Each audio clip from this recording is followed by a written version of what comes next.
Today's episode of Voiced is from Pro Revenge by Rocky Moose and is about a young couple's struggle with a greedy landlord who couldn't handle their success, leading to a delightful twist of fate. Just how sweet is the revenge? Subscribe if you enjoy. In the late 90s, my wife and I were just married, just getting started, and we decided to DINK, double income, no kids, for a few years to save up for a down payment on a house. The dot-com bubble was still rising, and I was a newly minted software developer. I had an entry-level job for a while, and then got recruited to a new city and a new job that paid 3 times what I was making before.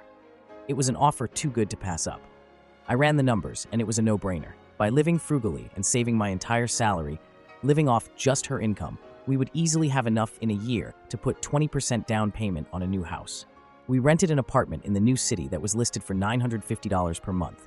The landlord was a real estate agent who owned a 2-bedroom condo as an investment property. Let's call him Hank Wazowski. Hank was a thin, gray, no-nonsense guy. He was pleasant enough, but perfunctory, dry, and had no sense of humor. He made a point of explaining that under no circumstances was he responsible for maintaining the garbage disposal, and that it was not included in the rental agreement, and he would not be responsible for fixing it were it to break. Okay. He seemed slightly amused by us, a clueless, young, newlywed couple, but I could tell he wanted to rent to us because we were very obviously a safe choice as renters. We filled out the rental agreement and the credit check, and this is where my troubles began. Hank looked hard at the credit application where I listed my job title, software developer, and my income, $75,000. For a 23-year-old in his second year out of college in the late 1990s, this is a small fortune. Throw in my wife's salary, and we were over 6 figures in income, renting an apartment far beneath our means. Like I said, double income. No kids DINK is the way to go when starting out. I can't believe how much money you make, Hank must have said half a dozen times, muttering under his breath.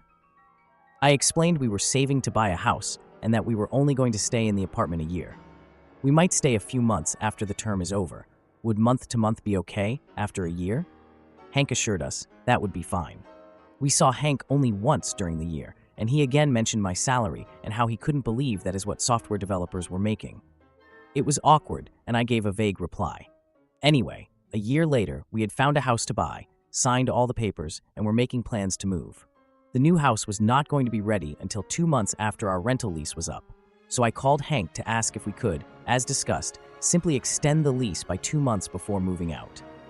Hank assured me on the phone it would be no problem, and he would send over an extension for us to sign. The extension arrived in the mail, and it included a month-to-month clause and a $500 increase in the rent. I flipped out and called him. Hank, why are you increasing the rent over 50%? That's too much. That's more than my new mortgage is going to be. He was super condescending to me. Rocky Moose, it's what the apartment goes for now. I would be losing money by renting it for less. I tried to reason with him, but it was very clear he knew we could afford the $500, had no choice in the matter, and he was going to take advantage of us as best he could. He got angry with me for arguing my point, and I'll never forget his parting words. You don't have to like it, Rocky Moose. You just have to pay it. My wife and I tried to figure out a way to move out early by putting our furniture in storage for a couple of months and staying with friends, but it just wasn't going to work out. I swallowed my pride and wrote out the check for $1,450 for the extra month. A month later, I wrote a similar check, and then we moved out. I made sure the apartment was spotless before moving, but still Hank withheld $300 from our security deposit for things that were just a way for him to squeeze a few more dollars from the kids who made too much money. $100 for cleaning, sure, but $300 was obscene. In my mind, he had screwed me over for $1,200, and there was nothing I could do about it. What made it even more infuriating is that I saw the ad Hank put in the paper after we moved out, and he listed the apartment for rent at only $150 more than we had been paying originally, not the grossly inflated $500 increase, and it didn't rent. A month later, I saw the same ad, and he had lowered the price to $75 more than we had been paying, and I assume it got rented since the ads stopped appearing. Fast forward about 5 years. Life is good, the house is good, we have a baby, and even though the dot-com bubble has burst, I'm still employed. One day, out of the blue, I overhear one of my coworkers, Phil, a senior developer, talking to the guy working the reception desk. Hey Mike, I'm expecting someone to drop off some paperwork for me. If a Hank Wazowski asks for me, tell him I'll be right out. I freeze and get a taste of bile in my mouth, remembering how I had to write out that name on those checks all those years ago. There's no way it's the same guy, right? I walk over to Phil, who is still by the reception desk. Phil, I say, how do you know that name, Hank Wazowski? Phil explains that Hank is his real estate agent. I bought my condo through him several years ago. I'm selling my condo now so I can buy a house, so I'm going to ask him to be my agent again. Do you know him? I tell Phil that I used to rent an apartment from Hank and described what he looks like. Phil confirms the description. It's the same guy. Wow, small world, right? And on cue, right then the front door to the office opens and in walks Hank Wazowski. I stare in disbelief. He's carrying a folder of papers and doesn't recognize me. Phil and Hank shake hands and they talk for a few moments. I stand there silently, wondering what to do. Phil finally says, Hank, this is my friend Rocky Moose. I think you may have already met? Yes, hello Hank, good to see you again. My wife and I were your tenants a few years ago on Now Street. Remember, the software developer who rented for a year saving to buy a house? Well, this is where I work, here, with Phil. Hank's eyes indicate he now remembers me, and he's starting to put it all together. We shake hands, and he says yes, of course he remembers, and asks how we are doing. Oh, we're just fine. Thanks for asking. Phil says that you're his real estate agent. Small world, isn't it? Hanks nods pleasantly.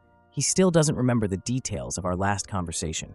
I do some quick math in my head. This is the early mid-2000s. The real estate market is very strong and easy money for any agent.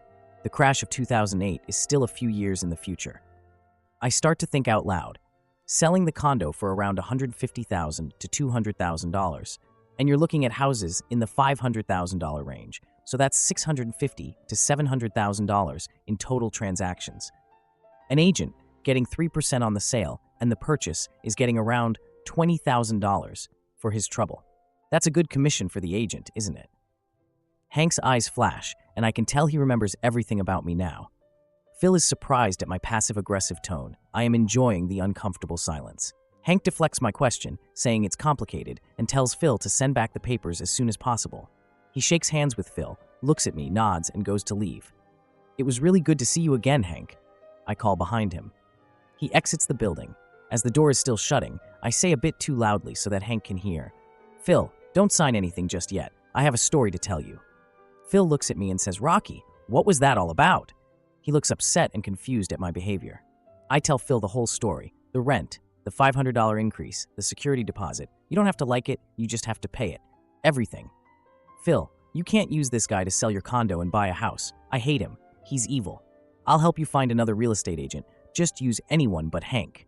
So the great thing about Phil is that, well, he's a great guy. He says he's a little surprised at my story and has always known Hank as a straightforward guy. But I totally see him doing that to you, he admits. There's no way I could use him now. What a jerk. Then Phil's eyes lit up a bit. What do you want me to say when I fire him?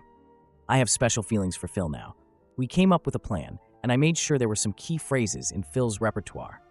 We planned it all out together in advance. My only regret is that I didn't get to see Hank's reaction in person a day later when Phil made the following phone call while I stood behind him listening. Hi, Hank. It's Phil calling. Yeah, about that. I've decided to get some other quotes from other agents. I'm not going to sign up with you. No, you shouldn't give a discount. You'd be losing money if you did that. No, this is just a decision I've made. No, it has nothing to do with Rocky Moose. Well, you don't have to like it, Hank. You just have to accept it. Goodbye. And it was the greatest revenge I could have ever imagined. Through a chance meeting years later, Hank got screwed out of $20,000 in easy commissions.